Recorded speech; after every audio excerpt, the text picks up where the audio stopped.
Masa buat yang korban judi online aja mau dikasih? Ini orang kerja loh. Assalamualaikum warahmatullahi wabarakatuh. Salam. Salam sejahtera untuk kita semua. Om Swastiastu, Namo Buddhaya, salam kebajikan, rahayu.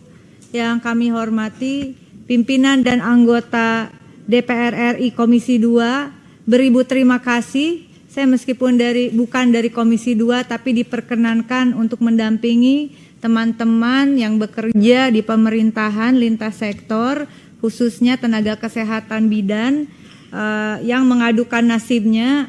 Alhamdulillah Bapak, kami sangat senang bahwa ini terbuka juga untuk umum. Ada beberapa persoalan tadi menimbang amanat konstitusi, mengingat amanat konstitusi Undang-Undang Dasar Negara Republik Indonesia, termasuk juga di pembukaan tentu saja selain di batang tubuh bahwa tugas negara itu adalah melindungi seluruh rakyat dan seluruh tumpah darah, memajukan kesejahteraan umum, mencerdaskan kehidupan bangsa dan seterusnya. Lalu setiap rakyat itu berhak mendapatkan pekerjaan yang layak bagi kemanusiaan. Saya kira itu adalah sepakat dengan anggota Komisi 2 menjadi pegangan yuridis kita, dan tentu mengingatkan pula bahwa Indonesia negara hukum, sehingga seperti apa yang disampaikan oleh pimpinan dan anggota Komisi 2, penting kiranya bahwa persoalan ini diletakkan dalam perspektif norma hukum, khususnya yang menyangkut tentang aparatur sipil negara, yaitu Undang-Undang ASN.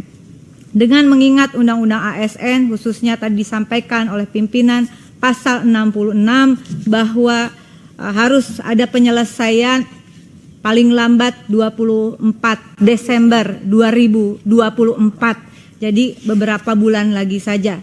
Dan kebetulan kami juga pernah mendampingi, waktu itu belum ada Undang-Undang ASN yang sangat luar biasa hasil perjuangan kita semua, tentu saja khususnya Komisi 2. Kita pernah melakukan kebijakan afirmatif bagi para tenaga kesehatan untuk bukan P3K, bahkan menjadi PNS di atas usia 35 tahun.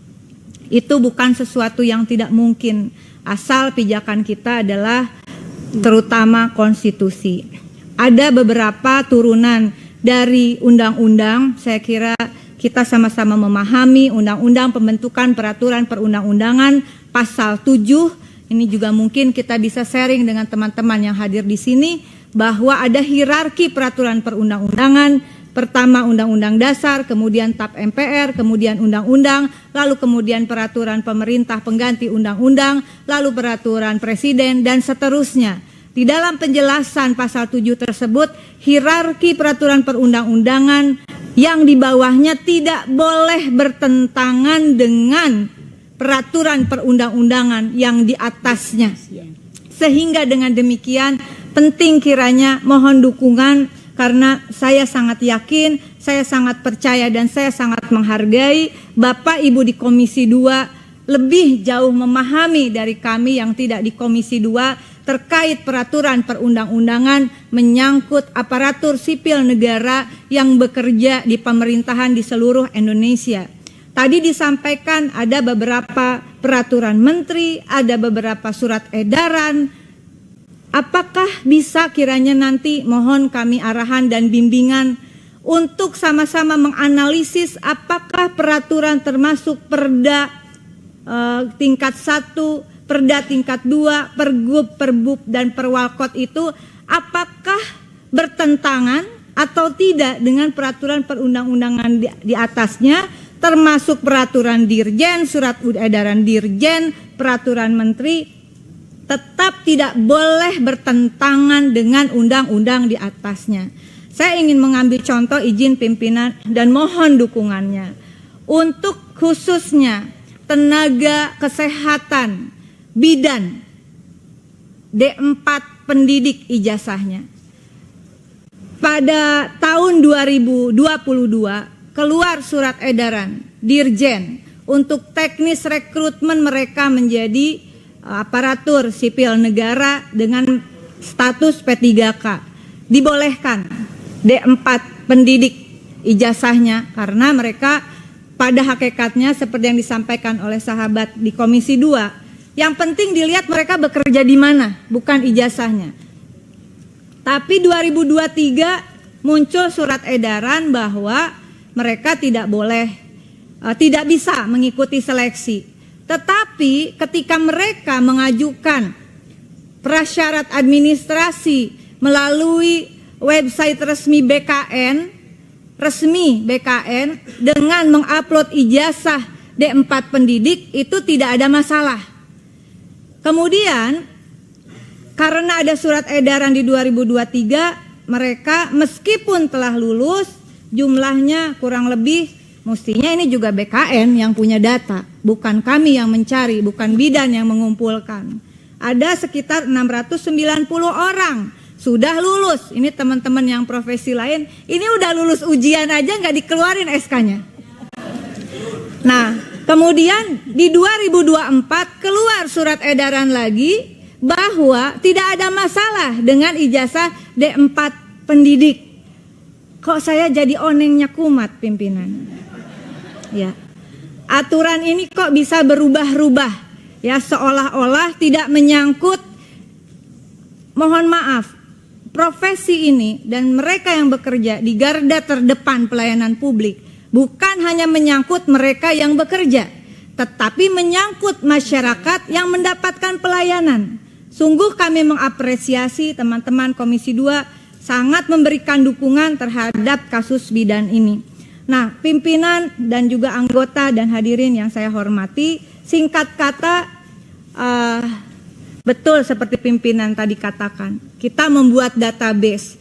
Nanti kita mungkin bisa sharing bagaimana database itu diberikan ke Komisi 2, begitu, lengkap dengan masa kerjanya, lengkap dengan gajinya.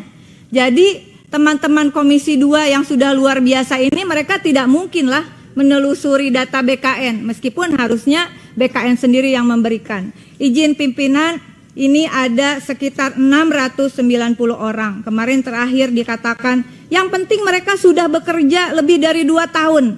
Ini ada yang sudah 16 tahun, ada yang 14 tahun. Dan mereka ujian, dan mereka lulus tes di 2023. Oleh karena itu, dalam forum ini, dengan segala kerendahan hati kami dan keterbatasan kami terhadap pemahaman norma yuridis tentang aparatur sipil negara, saya mengindikasikan adanya cacat hukum di dalam keluarnya surat edaran Dirjen Tenaga Kesehatan Kementerian Kesehatan, dan oleh karena itu batal demi hukum sesungguhnya karena bertentangan dengan peraturan perundang-undangan di atasnya dan terindikasi kuat.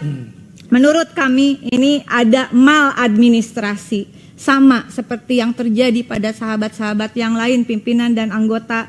Apa yang mereka alami sesungguhnya terindikasi kuat cacat administrasi. Jangan karena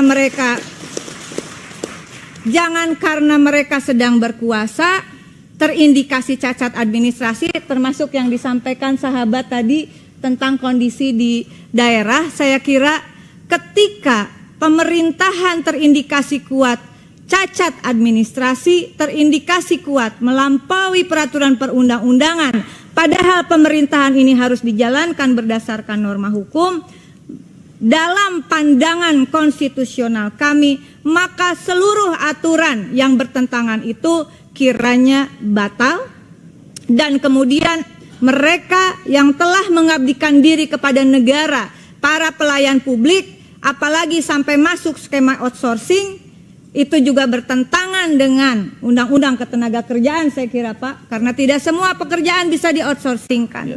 Oleh karena itu, di dalam forum ini, izinkan kami memberikan data kepada pimpinan dan anggota Komisi 2 tentang, setidaknya ini bisa menjadi langkah awal kita. Ini orang sudah lulus ujian masalahnya. Mohon dukungannya untuk disampaikan mereka yang telah lulus ya harus diangkat. Keluarkan SK dan NIP-nya. Kalau yang sudah lulus saja tidak diangkat, bagaimana mereka yang lagi ngurusin data? Saya kira ini langkah konkret. Sekali lagi Terima kasih pimpinan dan mohon maaf kalau saya harus mengatakan ketika pemerintahan terindikasi kuat melakukan maladministrasi dan cacat hukum prosedural, maka rakyat jangan dikorbankan. Kalau urusannya APBN tadi sahabat-sahabat yang di Banggar sudah mengatakan itu akan dialokasikan pimpinan. Saya yakin APBN itu kalau disusun berbasis data yang akurat cukup. Masa buat yang korban judi online aja mau dikasih? Ini orang kerja loh. Asal jangan pada jadi main judi online ya. Terima kasih pimpinan, mohon maaf terlalu panjang. Sahabat-sahabatku terkasih di Komisi 2, terima kasih sekali untuk kesempatannya. Mohon maaf saya berani datang ke komisi lain, tapi saya kira karena mereka ini bekerja di seluruh provinsi di daerah pemilihan kita juga semua. Mohon maaf lahir batin dan selamat Idul Adha juga bagi yang merayakan. Wallahul muwafiq ila aqwamit thoriq. Izin saya berikan data ini kepada pimpinan dan anggota Komisi 2 untuk disampaikan kepada Kemenpan dan juga BKN bahwa ini data konkret orang kerja di lapangan. Vaksin, imunisasi, melahirkan, betul Bapak. Kita nggak tahu loh, kalau nggak ada bidan mungkin tidak ada pimpinan Komisi 2 yang bernama Junimat Girsan. Ya. Dan kita semua, saya juga dilahirkan sama Bu Bidan, namanya Bu Bidan Oom di Garut. Terima kasih. Wassalamualaikum warahmatullahi wabarakatuh. Salam warahmatullahi wabarakatuh. Terima kasih Indonesia. Terima kasih Ibu Dr. Rike Diah Pitaloka. Beliau bukan anggota Komisi 2, Bapak sekalian. Ya, beliau Komisi 6. Komisi tentang kekayaan negara, Pak. Jadi di sini tentang Saya Radi Saputro. Saksikan program-program Kompas TV melalui siaran digital, pay TV dan media streaming lainnya. Kompas TV, independen, terpercaya.